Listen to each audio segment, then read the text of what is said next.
presence of justice.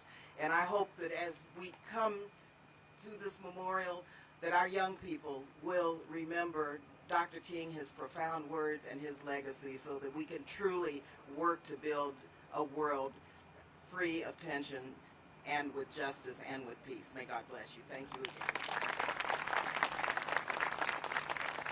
Thank you, Congresswoman Lee. It's now my pleasure to introduce Congresswoman Sheila Jackson Lee.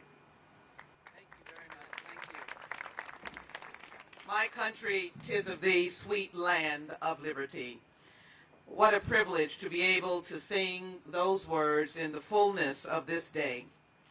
To President Mason and all of the brothers, to Rod Gillum, to the royalty of the family, Christine Ferris, King Ferris, and as I look at you, I see King all the time, and your lovely and beautiful daughter.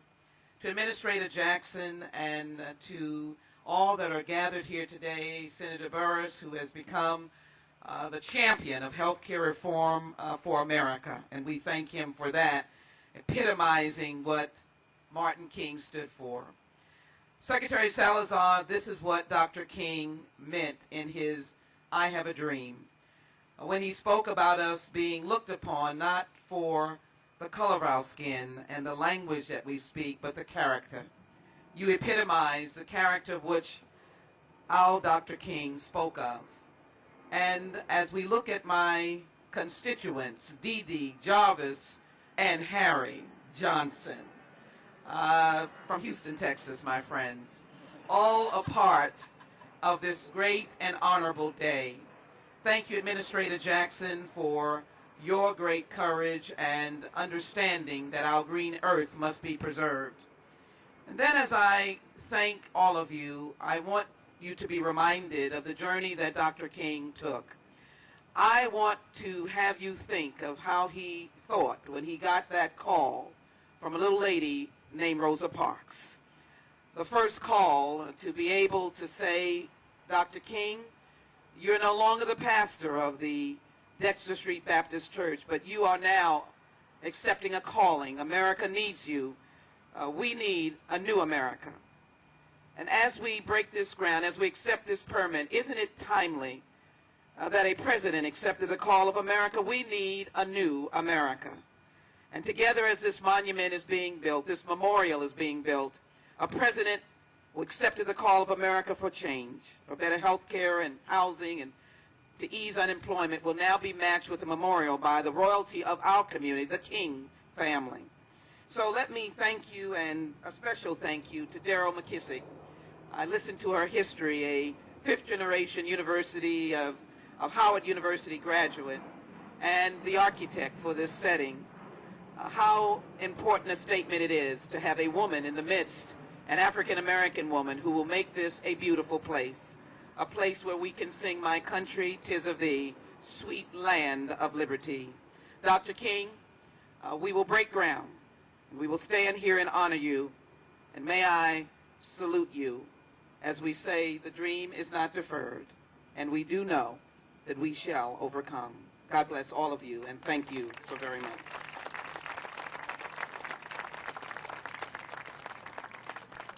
Thank you, Congresswoman Lee. It's now my pleasure to introduce to you the President and CEO of the Martin Luther King Jr. Memorial Foundation, Harry E. Johnson. Thank you, Mr. Wayne. Today is a great day. We can officially start construction of the Martin Luther King National Memorial. I especially would like to thank and acknowledge Secretary Ken Salazar, Deputy Secretary Bob Stanton, EPA Administrator Lisa Jackson, and how thrilled we are to see Mrs. Christine Ferris here, the sister of Dr. King, on this great day. The members of Congress who showed up, Senator Burris, who's here with us. Thank you, Senator, for being with us. Barbara Lee and Sheila Jackson Lee, we thank you. We know that you have to get back for a vote. I would like to ask the General President of Dr. King's fraternity to come up and say a few words. Mr. Skip Mason, would you please come forward?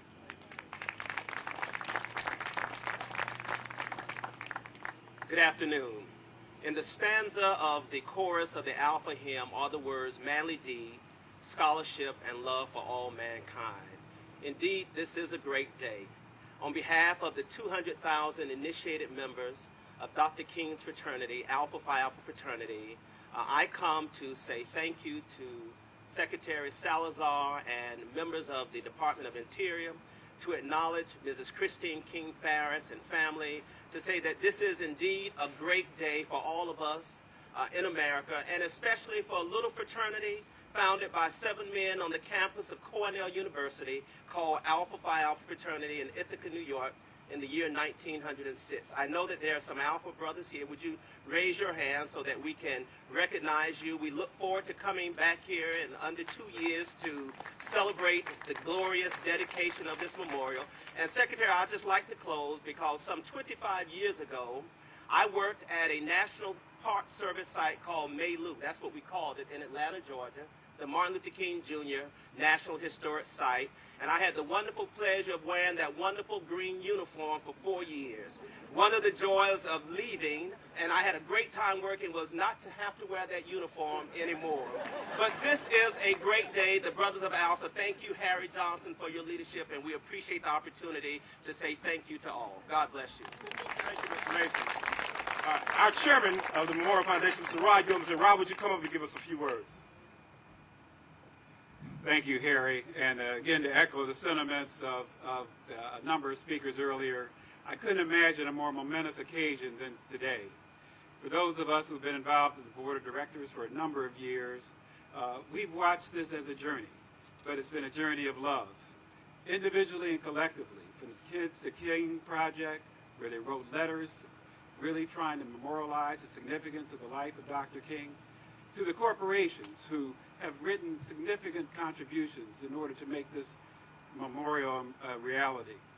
As Dr. King looks down upon us, and I look around this room, I look at a president named Obama, I look at a Secretary of Interior, Salazar, as I look at the individuals here who collectively have all given of their time and their dollars to make this dream come true today. This is a very special, momentous occasion.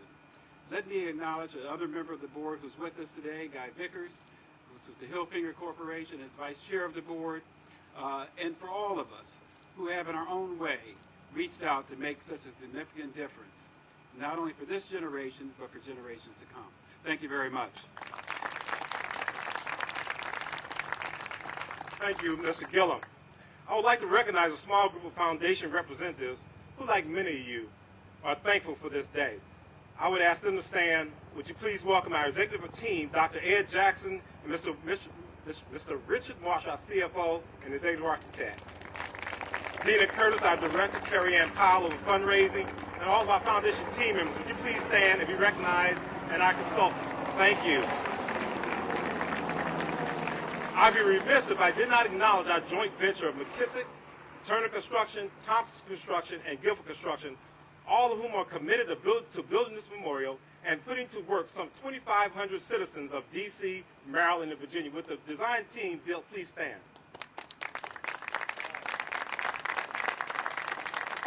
Thank you. What you see here is a 4-acre site of the Martin Luther King Memorial. Dr. King will be situated between the Lincoln and Jefferson Memorials. As I always like to state, what better place to place a king than between two presidents? The memorial will forever change the face of the National Mall. When future generations visit Washington, they will see a mall that more closely reflects the diversity of our great nation. When President Barack Obama dedicates this memorial in a few short years, this will be the first memorial on this mall that is not dedicated to a president or war hero, but rather to a man of peace and nonviolence, a man who fought a war of inequity without firing a shot or raising his fists. This memorial will be a continuation of the American story that the Department of Interior and President Obama continues to tell. Since this Memorial Foundation was created 10 years ago, we have received broad support and a diverse support from our various donors, including from Aflac to Verizon and Viacom. We're especially grateful to Walmart, who provided this foundation with a letter of credit, and Bank of America, which provided a line of credit so that we could continue to raise funds while we build this memorial. Thank you for them. Would you please give them a round of applause?